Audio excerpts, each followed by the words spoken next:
to include the Director of the Trade and Services Division at the World Trade Organization, Hamid Mamdouh.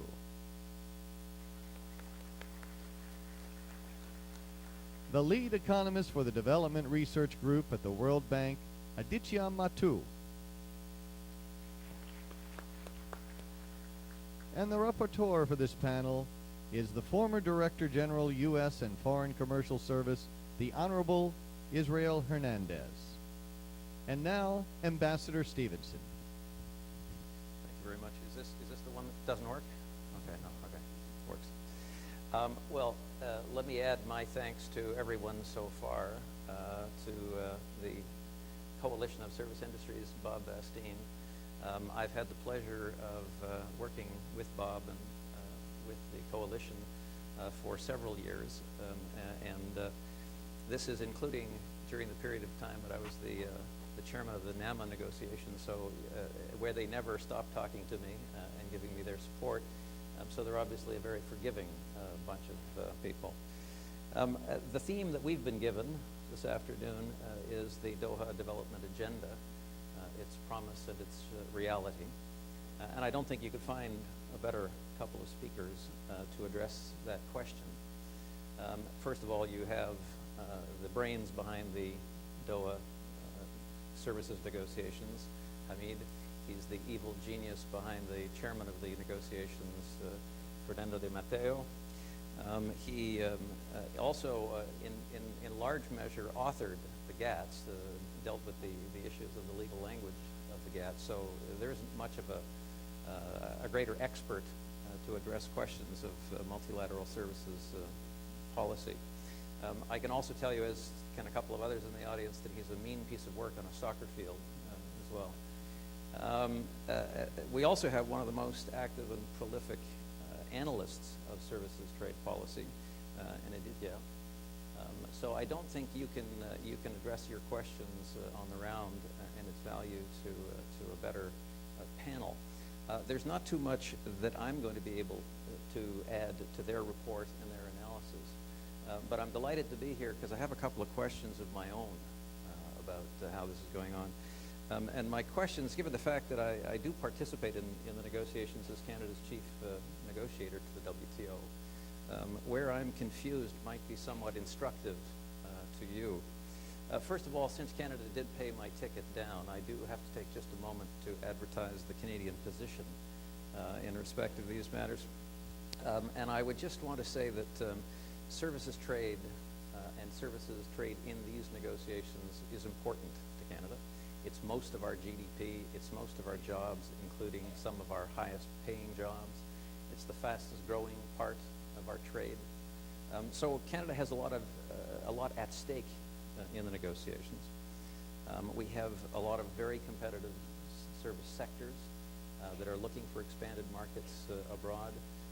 Let me perhaps use the best recent example of a strong services sector in Canada, our financial services sector, which the IMF and the OECD have recently declared to be the most stable and reliable in the world.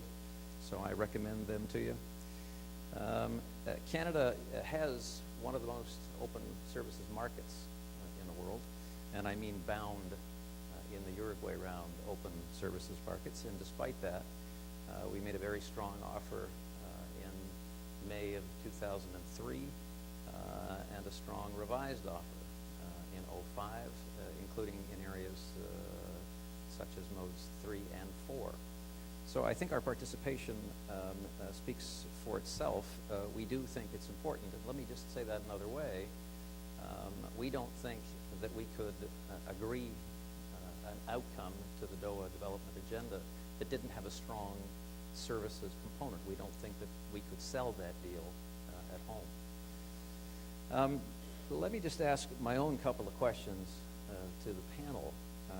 The first is what the process is at the moment in respect of the negotiations. It seems to me that the process is in a bit of flux, and I know this morning ministers reported in a complete consensus that we've now moved to a horizontal negotiation.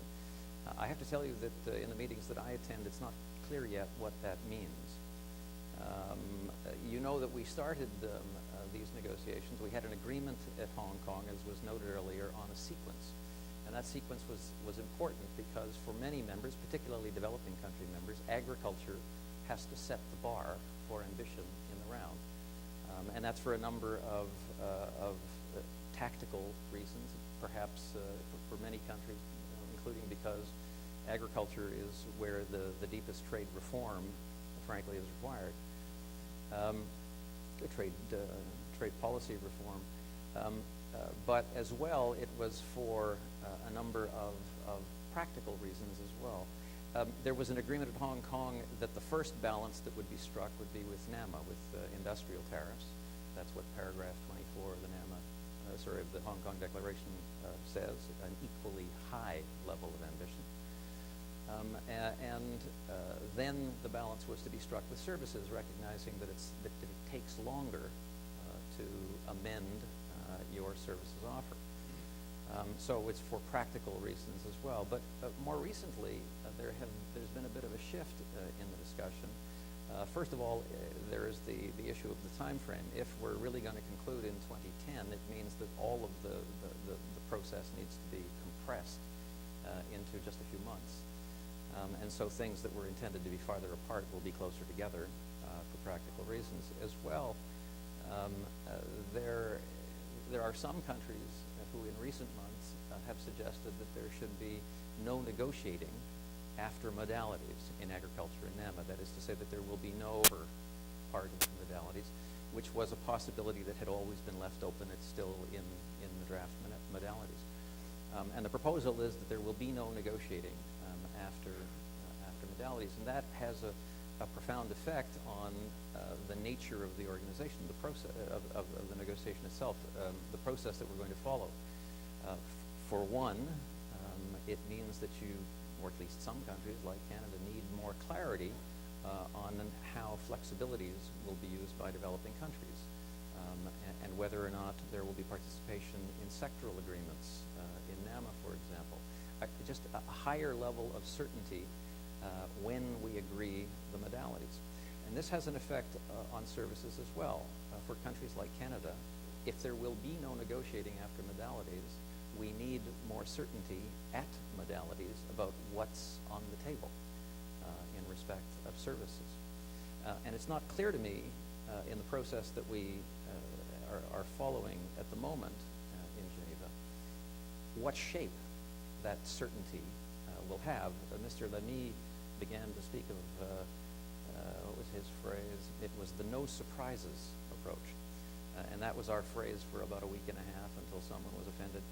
And we shifted to comfort, that members will need a great deal of comfort at modalities on what services, and for that matter, rules and trade facilitation and things will need.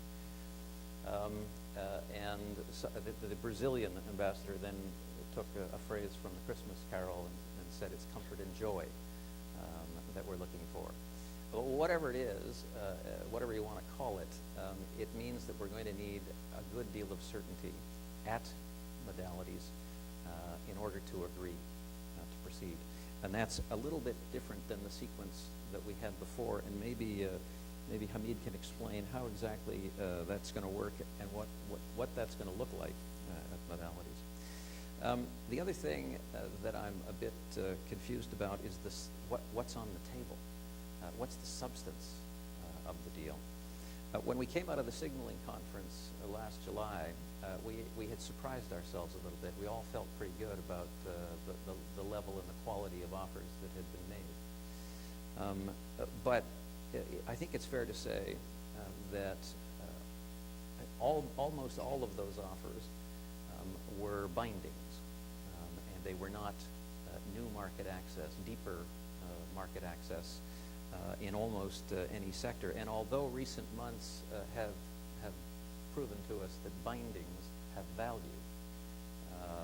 unfortunately, and every time I've ever spoken to a representative of the business community, they have told me that binding is in fact more important than reductions in tariffs, that certainty and predictability are the most important outcome you can get in negotiations.